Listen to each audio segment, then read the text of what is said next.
Every morning, Luna explored the forest near her little cottage. Every creature deserves kindness. But that morning, she heard a frightened cry. A tiny bird had fallen from its nest. It was too small to fly home.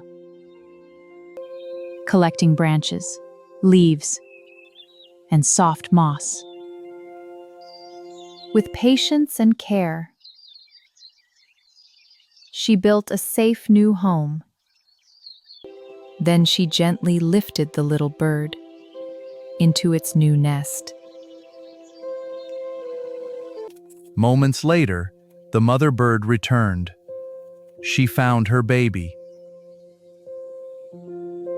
Luna smiled. Another life had been helped. Another friend had found its way home.